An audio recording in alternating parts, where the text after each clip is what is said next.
de le toucher. Et quand la surface on va dire était métallique et très lisse. Et de suite, il ressent, il reçoit un choc violent électrique qui le laisse inconscient. Et là, il se trouve à 80 mètres du point où il avait perdu connaissance. Et on est en 48, hein, c'est bien avant Valensole, les Jeux 65 et Monsieur Mas. Et là, il voit des petits êtres qui ressemblent tout à fait aux créatures de Valensole, mais on est en 48. Et on retrouvera d'ailleurs,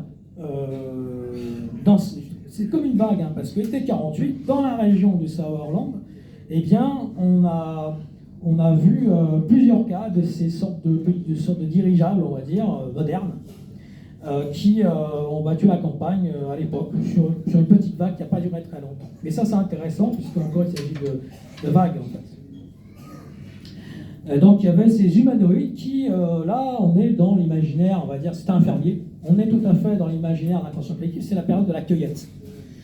Pourquoi la cueillette? Puisqu'en fait, les entités sont en train ils ont des containers à oxygène, ils ont des tubes, on est tout à fait dans l'auto-léboulon. Pour le coup, là, on est dans le phénomène semble se calquer avec ce qui passe en ce moment. C'est-à-dire, justement, toute cette notion d'appareillage technologique.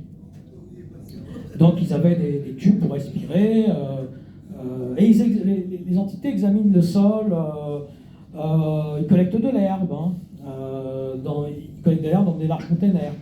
Donc là, on est tout à fait dans l'idée, justement, de cette idée de collecte. Et alors, ce qui est intéressant dans cette vague, c'est que, ce qui est intéressant dans les années 50 en tout cas, c'est que, comme la vague de 1897, on voit des cas en journée, en diurne. Et du coup, il y a surtout des traces au sol. Il y a des traces au sol, ce qu'on ne retrouve plus par la suite, et maintenant on ne retrouve plus rien du tout, puisqu'on est vraiment, on va dire, dans l'évanescence. On est exactement comme ce qui se passe maintenant, avec tout qui est dématérialisé. Donc il n'y a plus de traces au sol. Dès les années 60, 65, 70, à partir des années 70, il y a de plus en plus de cas qui se dématérialisent. Et surtout à partir de maintenant, c'est encore pire. C'est totalement dématérialisé. Il n'y a plus du tout du phono qui sont en train de paralyser le témoin avec des tubes qu'on retrouvait couramment dans les années 50, surtout la vague 54. Et donc, dans ce cas de Sauerland, on trouve quand même des trous alignés, des trous ronds et alignés, et l'herbe était brûlée. Voilà. Donc, il y a eu quand même des gens qui ont été voir, et puis le témoin, il avait des brûlures sur le visage, comme s'il avait pris un coup de soleil. Donc, on retrouve ces engins cylindriques, on va dire comme des dirigeables qui ont fait une vague, en fait. On va passer à un autre cas. Un cas intéressant aussi à celui-ci, on est à Aldeburgh et on est en août 1916. Comment ? Et donc là, c'est un cas, c'est une femme en fait qui voit ce genre du phono, en tout cas une représentation mimétique, puisqu'on est pendant la guerre. Donc c'est en Angleterre où cette personne, elle voit cette soucoupe avec des sortes d'officiers qui sont habillés en bleu. Donc c'est complètement, on va dire, presque anachronique ou très saugrenu en tout cas. Mais ce cas, il a eu lieu en 1916. Donc ça, c'est un dessin d'Eric Zoch, qui étudiait toute cette vague un peu de l'époque. Alors, on va citer un autre cas très intéressant dans cette vague aussi des années 50, qui est très riche, on va dire, puisque il s'est plus reproduit après tout le côté, justement, le merveilleux technologique ne se retrouve pas après. Qui fait suite, finalement, à cette vague un peu de dirigeable, où on est très dans le tollé-boulon, finalement. Et là, c'est le vrai tollé-boulon pour eux. Donc là, c'est Abiad Bodzon, 24 avril 1950. Donc c'est l'ouvrier métallurgiste Bruno Faccini. Il sort de sa maison, et puis à l'extérieur, en fait, il va aux toilettes, et il entend, il voit une lumière insolite qui perce la nuit comme un scintillement. Et il pense à un câble en fait, de ligne haute tension qui est probablement endommagé, parce qu'il y a eu un fort orage en fait. Et alors il se dit, bah, c'est pour moi, je vais aller voir, puisqu'il est ouvrier métallurgiste. Alors il traverse un champ saturé d'eau, il arrive dans une clairière, juste une aparté. Souvent dans ces témoignages, le témoin est tranquillement chez lui, et il y a comme un bruit qu'on retrouve avec la vague de 1897.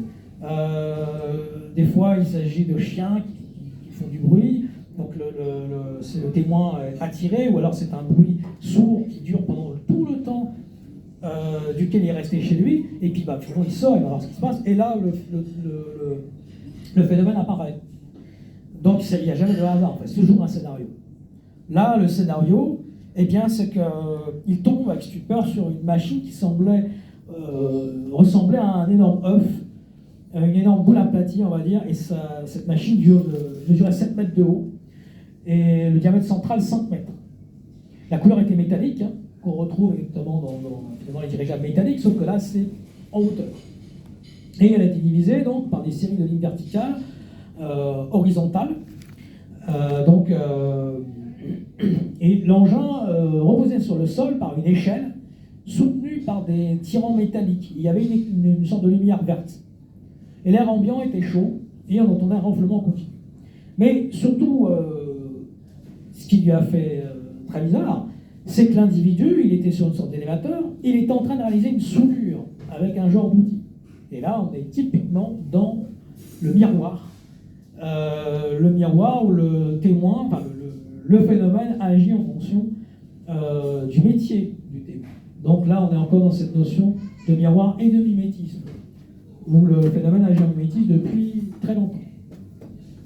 Et donc là, il y a 3 hommes qui tournent autour de l'engin comme pour le contrôler, exactement comme dans les cas de 1897, où les gyphonautes sont affairés autour de l'engin, ils font des réparations, et ils marchaient avec difficulté, maladroitement, les êtres. Comme si la pesanteur terrestre, ils avaient du mal, les scaphandres gris les gênaient, ils mesuraient 1m70, 1m60. Ils ressemblaient à des scaphandriers. Et les casques faisaient partie intégrante de la combinaison. Ce qu'on retrouve dans les cas du phonaute, hein, où c'est la combinaison uniforme, hein, où il n'y a pas de fermeture, et ce qu'on retrouve aussi dans les engins, où dans les engins, il n'y a pas de boulon. Pour le coup, on dit tous les boulons, mais souvent, il n'y avait pas de boulon, pas de fermeture, ça semble complètement anachronique. Hein. Ce qu'on retrouve aussi dans la vague de 1897, où on voit que souvent, on se rend compte très bien que,